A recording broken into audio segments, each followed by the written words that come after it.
안녕하세요. 책 읽는 뮤즈입니다. 오늘 소개할 책은 마음에 관한 책입니다. 심리 읽어드립니다. 김경일 X, 사피엔스 스튜디오. 불안, 초조, 우울, 분노, 얽히고 설킨 마음. 열길, 사람 속도 한 권의 책으로 읽는다. 화제의 유튜브 김경일의 심리 읽어드립니다. 출간, 출판사 한빛비즈. 저자 김경일, 아주대학교 심리학과 교수, 고려대학교 심리학과 동대학원을 졸업한 후 미국 텍사스 주립대학교 심리학과에서 박사학위를 받았다. 인지심리학 분야의 세계적 석학인 아트 아크먼 교수의 지도하에 인간의 판단, 의사결정, 문제 해결, 그리고 창의성에 관해 연구했다. 아주대학교 창의력 연구센터장을 지낸 바 있으며 현재는 개인문화재단 이사장을 맡고 있다. 대학과 각종 교육기관, 기업에 왕성하게 강연하고 있으며 심리 읽어드립니다. 어쩌다 어른, 책 읽어드립니다. 등 지상파와 유튜브를 넘나들며 다수의 프로그램에 출연했다. 지은 책으로는 적정한 삶, 지혜의 심리학, 이끌지 말고 따르게 하라. 어쩌면 우리가 거꾸로 해왔던 것들, 10대를 위한 공부, 사전 등이 있고 옮긴 책으로는 혁신의 도구 등이 있다.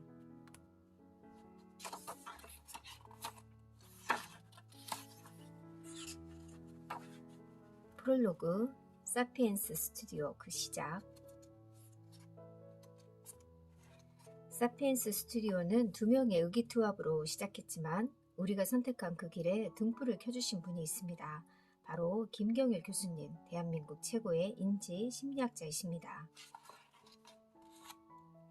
부디 널리 익히고 그 힘으로 또 다른 더 좋은 영상, 출판, 콘텐츠를 만드는 원동력이 되어서 우리의 작은 바람, 인류의 슬기와 지식이 대중들에게 널리 퍼져 세상의 발전이 아름답게 이루어지는 데 보탬이 되었으면 합니다. CJ ENM 디지털 콘텐츠 사업부장 김석현 상무. 이 책은 사피엔스 스튜디오에서 다뤘던 유튜브 심리 읽어드립니다에 등장했던 많은 내용들을 더욱 차분하게 정리해서 깊은 생각을 가능하게 해드리고자 하는 바람으로 편했습니다. 글은 사람을 더욱 진지하게 만들기 때문에 느리지만 오래가는 생각을 만들어낼 수 있는 장점이 있지요. 지난 1년 반 동안 나는 이들과 끊임없이 토론하고 상의했습니다. 그 역할을 계속해서 바꿔가면서 서로에게 질문하고 답했습니다. 사람의 마음과 행동에 대해서 말입니다. 스튜디오의 안과 밖에서 아이디어나 중요한 질문은 언제나 죽지 않고 나에게 전달됐으며 이에 대한 나의 대답은 냉철하게 평가되어 다시 돌아오곤 했습니다. 많은 사람들이 모여 힘을 합쳐 고민하고 이야기를 나누는 것을 회의라고 합니다. 그 회의를 들여다보면 재미를 독자들에게서도 부디 만끽하시길 바랍니다. 아주대 율곡관 501호에서 공저자 사피엔스 스튜디오를 향한 존경과 감사의 마음을 담아 인지심리학자 김경일. 일부 당신의 심리 이유가 있다. 요즘 들어 쉽게 욱해서 고민이라면 코로나 블루보다 위험한 거, 요즘 여기저기서 코로나 블루란 말이 많이 들려오죠. 그만큼 많은 사람들이 우울한 감정을 느끼고 있습니다. 그런데 사실 우리가 더 신경 써야 할 부분은 우울보다 분노입니다. 분노는 우리 자신을 더 위험하게 만드니까요. 분노는 나뿐 아니라 다른 사람의 마음에도 상처가 되는 말을 하게 합니다. 그렇게 되면 그 여파로 나 자신도 상대방에 대한 미안함 때문에 무거운 마음으로 지내야 하고 그것이 오랫동안 지워지지 않는 상처로 남을 수 있습니다. 이제는 코로나 레드라는 말이 나올 정도로 화가 울컥 쏟는다든가 분노의 정도가 평상시보다 훨씬 격해졌다는 얘기를 많이 듣습니다. 정말 우리 모두의 문제를 하지 않을 수 없습니다. 코로나 레드의 위험성을 강력하게 주장하는 새로운 연구들이 쏙쏙 나오고 있습니다. 우린 언제 분노하는가? 분노는 어떤 사실의 진짜 이유, 즉 진실을 얘기하는 누그러뜨릴 수 있다는 점을 명심해야 합니다. 이런 이유로 지금 당장 화가 머리 끝까지 올라와 있는 사람에게 이게 사실이야, 이게 팩트야 아무리 말해봐야 분노를 가라앉히는데 별 도움이 되지 않는다는 것입니다. 다시 한번 말하지만 분노를 일으키는 주요 원인의 하나는 바로 상대방이 진실을 가리고 있다거나 진실을 말하지 않는다고 느끼는 것입니다. 그래서 상대방이 분노하고 있다면 사실 진짜 이유는 이것 때문이었어 하고 진실을 드러내고 알리는 것이 무엇보다 중요합니다.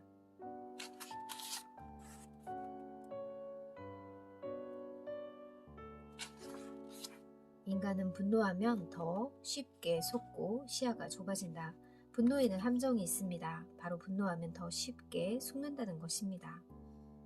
가짜뉴스와 관련해서 한 연구진은 어떤 사람들이 가짜뉴스를 더 맹신하는지 조사했습니다.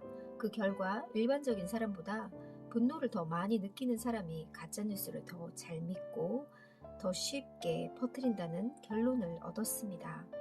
왜 그럴까요? 왜 분노한 사람이 거짓말에 더 쉽게 속고 그것을 전파하는 데도 앞장설까요? 앞서 설명한 것처럼 사람들은 진실을 궁금해하고 자신이 알고 있는 것이 진실이 아니란 느낌이 들 때 분노합니다.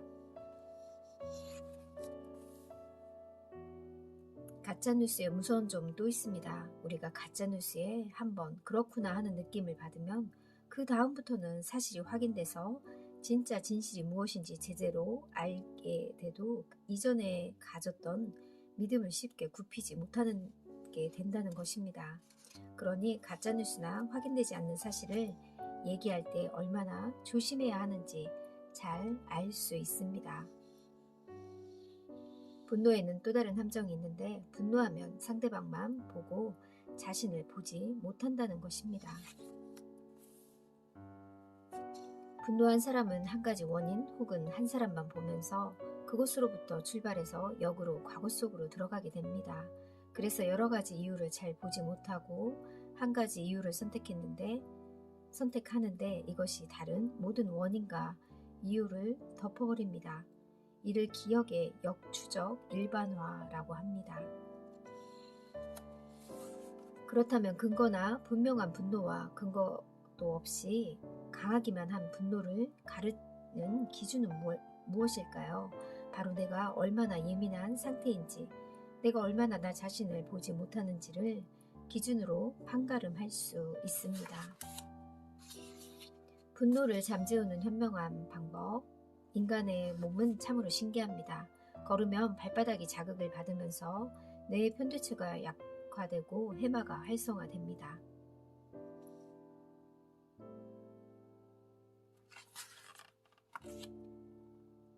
지금 이유를 알 수 없이 분노하고 주위 사람들한테 화가 납니까? 그러면 마스크를 쓰고 한적한 곳을 찾아 동네 주변을 잠시라도 걸어보세요.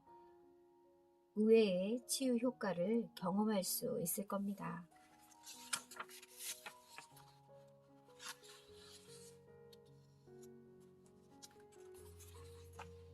불편함과 상실감을 구분해야 하는 이유.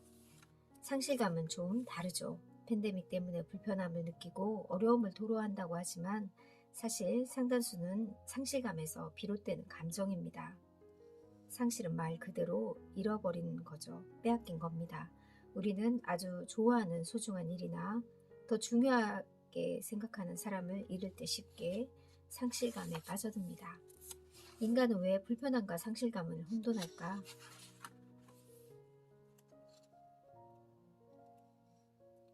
겉만 보면 불편함과 상실감은 다른 두 종류의 감정이고 다른 방식으로 해결해야 하지만 알고 보면 상실감은 불편함을 상당 부분 포함하고 있기도 합니다. 그래서 상실감에 괴로워하는 사람에게 이런 조언을 하기도 하죠. 사랑하는 사람과 헤어졌을 때도 몸이 다친 것과 마찬가지다. 그러니 일단 잘 먹고 잘 풀고 잘 자야 된다. 일리 있고 중요하면서도 즉각적인 조치입니다. 지금 나의 감정을 잘 모르겠다면 잠시 멈출 것. 안 좋은 감정을 느낄 때는 말을 멈추고 우리가 느끼는 감정의 종류가 무엇이며 얼마만큼 나를 힘들게 만드는지 알아야 합니다.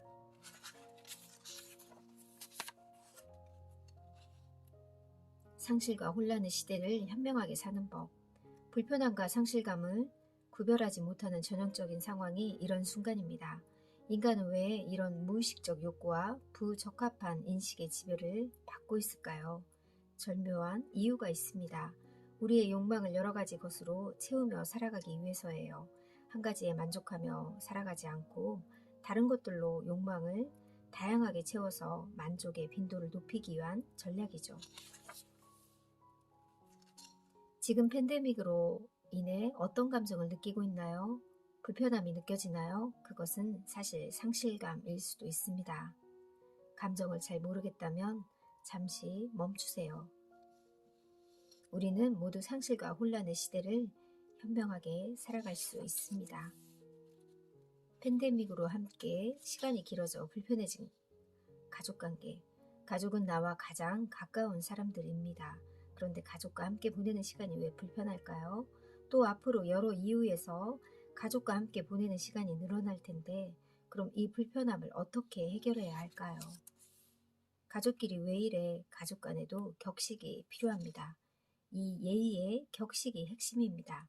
바꿔서 얘기하면 가족끼리 붙어있는 시간이 늘어나서 불편한 게 아니라 늘어난 시간만큼 가족끼리 서로에게 보여주는 격식 없음, 다른 말로 무례함이 증가했기 때문인 거죠. 너무 사랑하고 좋아서 결혼했는데 부부의 연을 맺고 같이 살다 보니 상대가 집에서 보이는 행동이나 입고 있는 옷을 보고 환상이 무너졌다는 얘기를 많이 합니다. 그런데 정말 환상이 깨진 걸까요? 아닙니다. 가족들끼리 주고받는 말을 한번 곰곰이 생각해 보세요. 어떤 가족이든 나중에 이런 얘기를 타인에게 하면 큰일 난다 할 정도로 그런 말들을 너무나 아무렇지도 않게 많이 주고받습니다. 어떻게 그런 말을 서슴지 않고 할 수 있을까요? 사람들은 가족이니까 아무리 심한 말을 해도 나를 떠나지 않을 것이고 나를 버리지 않을 것이라고 너무나도 자연스럽게 가정하기 때문에 서로에게 상처 주는 말을 한다는 것입니다.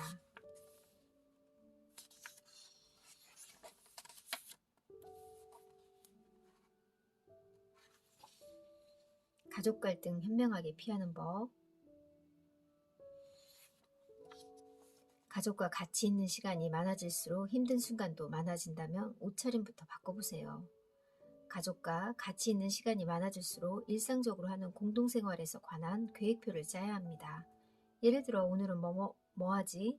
오늘 저녁은 무엇을 먹자? 내일 아침은 언제 먹자? 같은 공동생활의 계획 말입니다. 특히 사춘기 자녀를 대할 때 매우 중요합니다. 사춘기 자녀들이 가장 중요하게 생각하는 게 뭔가요? 자신을 사회적으로 독립된 자로 인정해 주는 겁니다. 그래서 사춘기 자녀들에게는 미리 예고를 하는 것이 더 중요합니다. 자녀가 사춘기 이전이라면 갑자기 아이의 방문을 여는 것이 그렇게 크게 문제될 일은 아닙니다. 사실 아이가 방문을 닫고 있는 일도 드물죠. 하지만 독립적이고 자의식이 생기기 시작하는 사춘기에는 부모의 이런 행동은 아이를 공격적으로 만듭니다.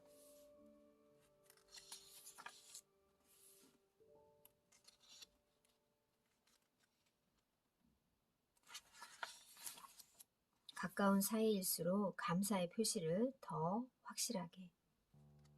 팬데믹 시대에 가족들과 함께 있을수록 중요한 것이 한 가지 더 있습니다. 바로 고맙다는 얘기를 해야 한다는 것입니다.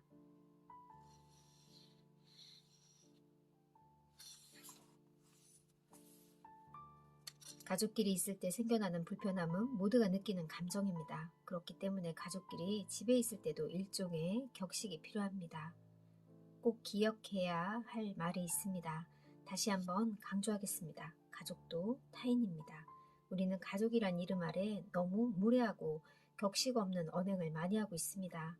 만약 가족끼리 하루 종일 붙어 있다면 계획에 맞추어서 최소한의 합의를 해야 한다는 것을 잊지 마세요.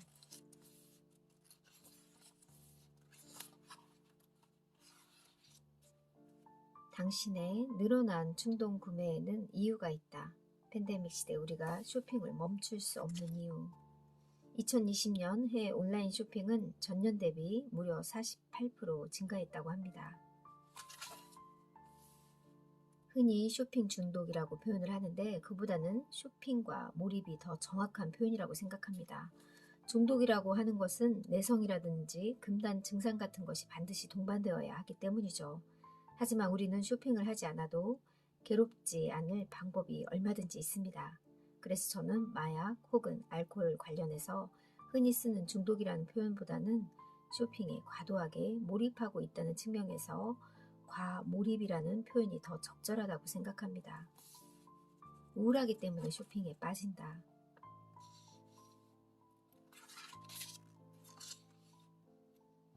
슬픈 분위기, 우울한 상황, 떨어지는 자의식, 끌어올리고 싶은 욕구, 그것을 가장 즉각적으로 만족시키는 쇼핑, 이 흐름에서 나를 지나치게 집중해서 바라보는 자기 초점, 즉 셀프 포커스에 주목해 주세요. 이 셀프 포커스가 바로 지름신을 부르니까요. 슬픈 사건, 자기 초점, 자기 가치 하락, 자기 상승 욕구, 습득할 수 있는 소유물의 가치 증가.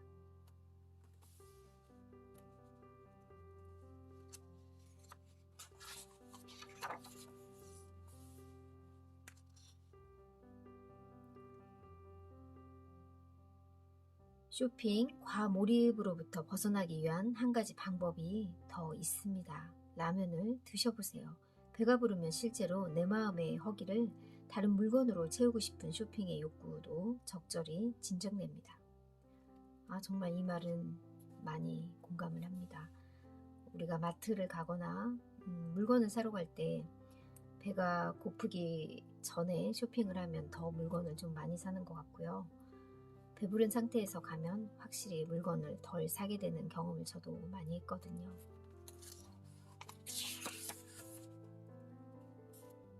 한번 생각해 보세요. 나는 무엇을 얼마만큼 섭취하거나 소비해야 행복한 사람인가?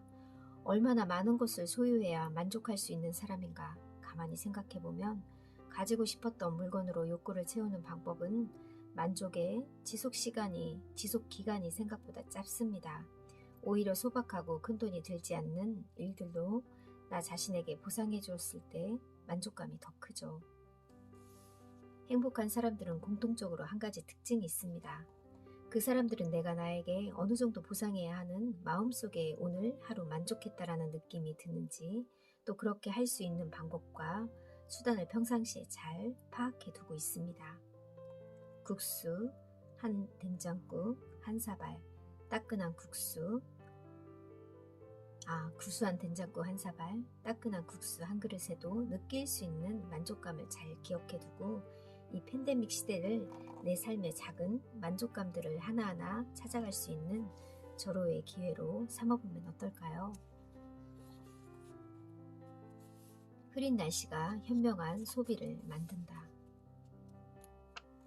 기분이 좋을 때와 나쁠 때 맞는 것과 틀린 것이 비대칭적, 즉 거꾸로 나타나고 있습니다. 이 말은 날씨가 좋은 날보다 흐린 날 무언가를 정확하게 기억하는 데 유리했고 부정확한 기억보다 정확한 기억의 양이 더 많다는 것을 알 수 있습니다.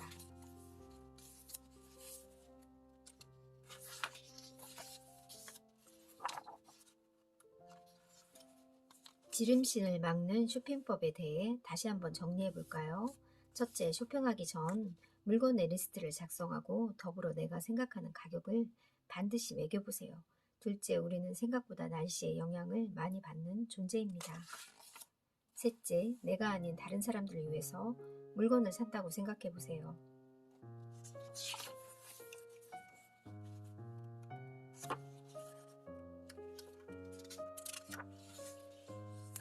집을 꾸미기 전에 정리부터 시작하라. 불필요한 걸 버리지 않고 뭔가를 계속해서 사들이면 집안은 점점 더 혼란스러워집니다. 이런 집에서는 점점 더 마음이 심란해지고 뭔가를 해봐야겠다는 생각이 들기는커녕 아무것도 할 수 없는 상태가 돼버리고 맙니다. 팬데믹 시대에 가장 필요한 건 정리입니다. 여기서 정리란 물건을 재배치한다기보다는 필요 없는 물건을 과감히 버리는 거예요. 정리를 하겠다고 마음먹었다면 집안에 활기를 불어넣고 자 한다면 무엇을 살지 결정하기 전에 무엇을 먼저 버릴지 결정하는 것이 중요합니다. 당신도 이거 필요 없다고 생각해? 너도 이거 필요 없다고 생각하니? 엄마도요? 아빠도요? 너도? 이렇게 이야기를 나누면서 재미있게 의견 일치에 아주 색다른 느낌을 맛볼 수도 있습니다.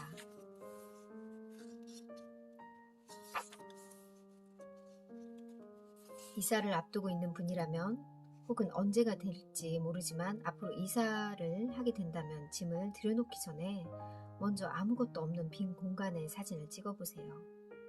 그런 다음 그 공간들을 어떻게 채울지 생각해보세요. 이것은 우리의 삶을 더 편안하고 안락하게 만들기 위해 앞으로 습관화시켜야 하는 방법이기도 합니다.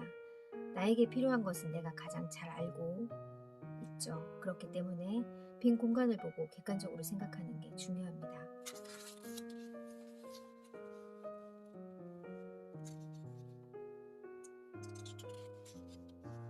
심리적으로 안정된 주거 공간을 꾸미는 법. 인간은 높이에 굉장히 예민한 존재입니다.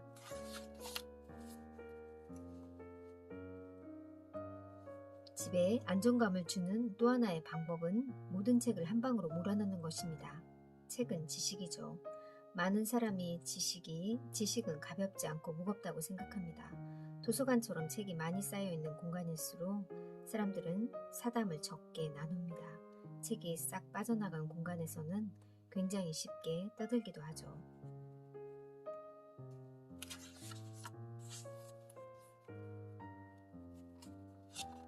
집에서 보내는 시간이 많아졌는데 집에 가는 시간이 기다려지지 않는다거나 집에 있는 시간이 즐겁지 않다면 그것도 참 곤혹스럽겠죠. 그렇다면 집에 대한 애정을 키워보는 건 어떨까요?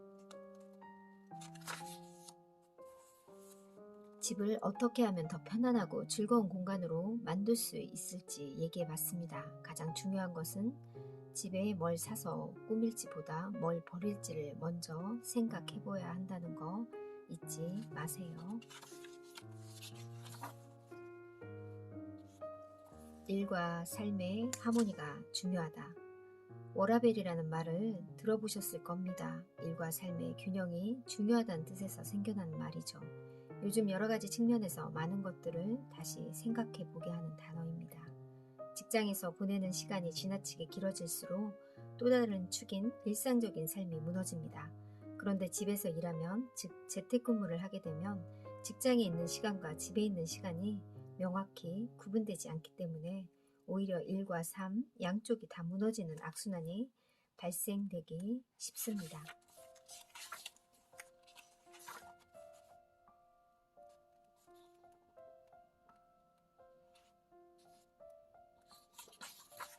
내 감정과 심리 제대로 알고 이용하기. 왜 자꾸만 불안할까? 많은 분이 이런 말을 합니다. 아무 일도 없는데 불안과 걱정이 머릿속을 떠나지 않습니다. 이런 불안감은 대체 왜 생기는 건가요? 저만 이렇게 불안한가요? 심리학자인 저도 예외가 아니죠. 그렇다면 심리학자로서 저는 이런 말씀을 가장 먼저 드리고 싶습니다. 불안은 당신만이 느끼는 것이 아닙니다. 불안은 고립감을 동반한다. 왜일까요? 불안은 반드시 고립감을 동반하기 때문입니다. 무언가로 인해 불안하다면 이 불안, 초조함, 떨림 이런 것들이 나만 느끼는 건가 생각에 빠지기 쉽다는 거죠. 불안은 안 좋은 일이 생길 것 같다 혹은 나쁜 일이 일어날 것 같은 왠지 모를 느낌으로 인한 초조함이라 정의할 수 있습니다. 불안은 안 좋은 일이 있을 거라는 막연한 예측에서 생겨나는 초조함인데 이때 그 고통이 얼마나 아플지 알 수 있고 고통에서 얼마큼 벗어날 수 있으며 어떤 경우에 이런 안 좋은 일이 생길지 공유할 수 있다면 어떨까요? 안 좋은 일을 훨씬 더 다양한 시점에서 겪는 다른 사람들을 보기만 해도 내 불안이 상당히 진전돼서 불안과 초조가 극심한 방향으로 가는 걸 막을 수 있습니다.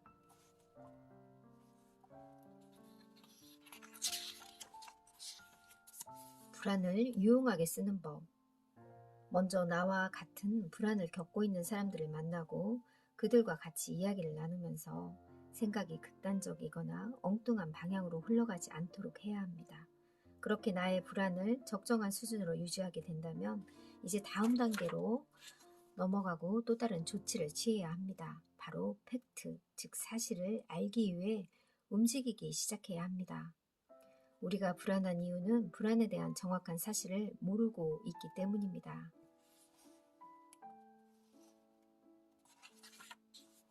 당신이 불안한 이유는 사실을 모르고 있기 때문이다. 불안은 사실로 해소하고 분노는 진실로 해소해야 한다라고 말하고 싶습니다. 좋은 일이 있으면 좋아야 하고 행복한 일이 있으면 행복해야 하는데 이상하게 마음 한구석에 불편한 상황이 생기는 거죠. 그래서 나 몰래 내가 모르는 사이에 혹은 나 없이 일어나는 일들이 사라지면 즉 정보의 불평등으로 인한 불안이 해소되거나 심지어 당사자가 당황할 정도의 삶의 질이 높아지는 경우가 발생할 수 있습니다. 이러한 불평등을 해소하려면 어떻게 해야 할까요? 방법은 간단합니다. 상의해야 합니다. 지금 우리 상황이 좋지 않아. 아마 점점 더 어려워질 거야. 이제 어떻게 하면 좋을까? 한국 문화에서 이런 대화는 남편과 아내, 부모와 자녀 사이에서 거의 볼 수 없었던 일입니다. 그런데 사실은 문제를 쉬쉬하는 분위기가 더 큰 불안을 야기할 수 있습니다. 다른 예로 어떤 사람이 큰 병에 걸렸는데 살 날이 얼마 남지 않았다는 사실을 가족들에게 끝까지 숨긴 채 혼자서 주변 정리를 하다가 죽음을 맞았다고 한다면 남은 가족들의 마음은 어떻겠습니까? 어떤 문제가 발생했을 때 내가 어른이고 가장이기 때문에 상대방이나 가족에게 문제 상황을 제대로 알려주지 않고 혼자서 해결하려고 애쓰는 것은 미덕이나 배려일 수도 있습니다. 하지만 다른 사람들 입장에서 보면 꼭 그렇지만은 않습니다. 원인 모를 불안감을 필요 이상으로 많이 느끼게 되는 악순환이 생겨날 수 있기 때문입니다. 상황을 예측할 수 있으면 불안은 줄어든다. 다른 예로 친구가 당신에게 돈을 빌렸는데 내가 한 번에 못 갚아도 나눠서라도 갚을게 라고 말합니다. 여기서 끝나지 않고 이번 달에 20만원, 다음 달에 30만원, 그 다음에 20, 또 그 다음에 30 이렇게 100만원 갚을게 라고 말한다면 어떨까요? 무언가를 구체적으로 얘기해주면 예고가 됩니다. 예고는 듣는 사람에게 내가 훨씬 더 대비를 잘할 수 있겠다는 마음의 시뮬레이션을 가능하게 합니다. 우리의 불안은 실제로 그 일이 언제 어떻게 일어날지 모르기 때문에 생기는 거니까요.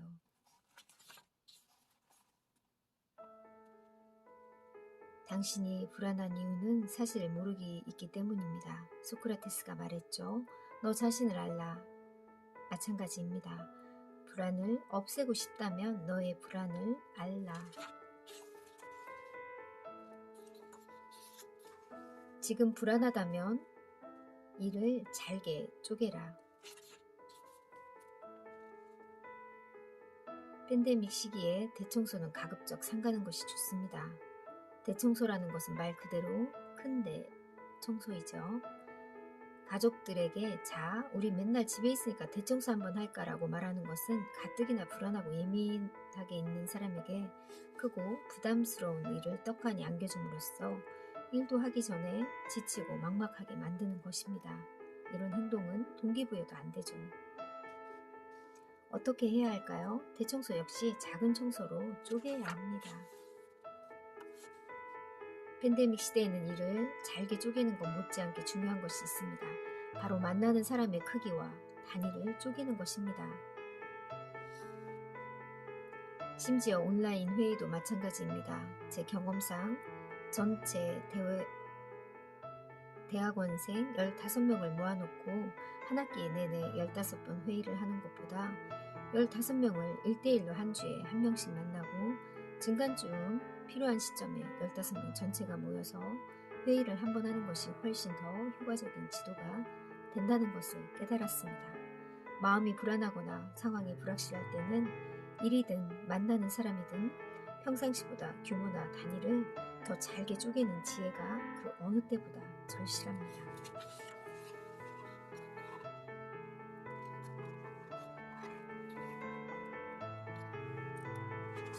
죽음을 앞두고 많은 사람들이 가장 후회하는 것은 성공하지 못했거나 돈을 많이 벌지 못한 것이 아니라고 합니다. 과거 어떤 사람과의 관계 속에서 내가 그 사람을 배려하지 못하고 따뜻하게 대하지 않았거나 최선을 다하지 못한 것, 20년, 30년이 지난 지금 나의 불면의 출발점일 수 있습니다. 이 말은 오늘 내가 다른 사람을 배려하지 않고 따뜻한 말 한마디 하지 못했다면 20, 30년 후에 다시금 나의 불면을 만들어내는 출발점이 될 가능성이 높다는 뜻이기도 합니다. 따뜻한 말과 행동의 놀라운 효과. 교수님이 따뜻한 말을 하라고 했고 배려 깊은 행동을 하라고 하셨는데 제 주위에는 그럴 사람이 없습니다라고 말하는 분도 계시겠죠. 아니요, 그렇지 않습니다. 따뜻한 말과 배려 깊은 행동이 필요한 사람은 우리 사회에 정말 많습니다. 봉사라는 것을 통해서 얼마든지 만날 수 있고요. 따뜻한 대화를 나눌 사람이 필요할 때 우리는 심지어 돈을 지불하고 상담을 받기도 합니다. 물론 상담은 필요하죠. 나 혼자의 힘으로 도저히 문제 해결하지 못할 때, 나 혼자만의 능력으로 해결되지 않을 때 상담사가 도움이 될 수 있습니다. 하지만 잠을 제대로 건강하게 자고 싶다면 나보다 약한 사람, 도움의 손길이 필요한 사람들을 찾아가 봉사하면서 따뜻한 대화를 나눠보세요.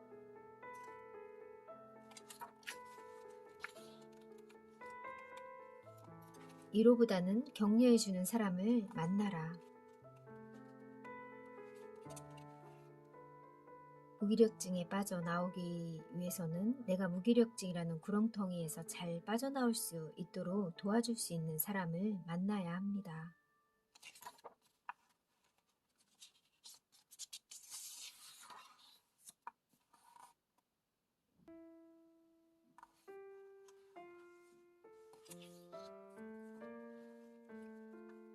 심리학에서 불안의 반대는 안도이고 슬픔의 반대는 행복입니다. 내가 지금 상실감으로 슬픔을 느끼고 있다면 어떤 식으로든 내가 좋아하는 걸 찾아서 빈자리를 채워야 한다고 저자는 얘기합니다. 이번 책에서는 불안에 대한 이야기가 많이 나와 있었는데요.